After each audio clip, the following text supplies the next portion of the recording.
Hello, everyone, and welcome. Dan Caldwell. I want to talk to you today about the 80/20 rule, but I'm certainly glad that you're here. So, when I say the 80/20 rule, your mind automatically goes someplace, doesn't it? It sounds like a mathematical formula, and in some ways, it really is. But please, don't worry, it's okay. This isn't a lesson on statistics. The rule came from the Italian economist Perfredo Pareto, who stated that 80% of the Italian income was earned by 20% of the Italian people or population. What this means is that 80% of your income, and let me restate that 80% of your outcomes come from 20% of your inputs. To put this another way, 20% of your activities equate to 80% of your happiness. So instead of focusing on income, let's shift the focus onto our overall well being, our, as I like to refer to it, happiness factor. To prove this theory, look at the distribution of wealth, and especially lately, looking at the shrinking of the middle class. That's even more apparent here in the US today. A small portion of the population controls the majority of our economy. Look at business. The top earners are a very small percentage of those particular companies' employees, yet they earn the largest portion of the income. If you look at your own habits, for example, you're most likely spending most of your time and your income on a few things like a mortgage, a car payment, food, and you're probably spending the majority of your time with just a few people each day. So, how can you use the 80/20 rule to maximize your outputs? Thank you for asking.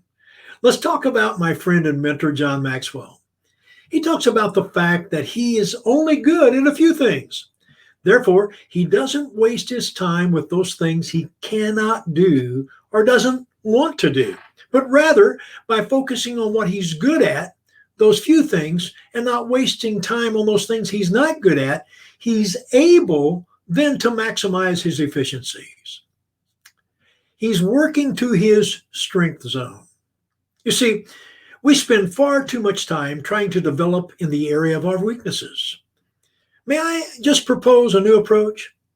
Work to your strengths and fortify any weakness you may have with those who have a strength in that particular arena. Malcolm Gladwell speaks of how to become an expert. The common thread is spending 10,000 hours perfecting one's craft, he says. If you spread yourself across the board and become a jack of all trades, a master of none, then your efficiency rate decreases, and the 80/20 rule will no longer work in your favor. Take a moment, consider what you love and what you're really, really good at.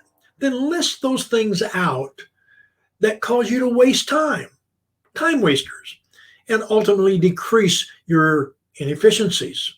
Okay? Think about it. If you were able to hire someone to do those tasks that fall on that list, share those duties with your children or your spouse or a roommate or a significant other or coworker or fellow team members, and trade your time and your skills for theirs, don't you think you would find that your efficiency would go up and that you'd be receiving a part of that 80/20 return? And really, the investment would be well worthwhile, don't you think? Until the next time, this is Dan Caldwell saying God bless and keep those fires burning.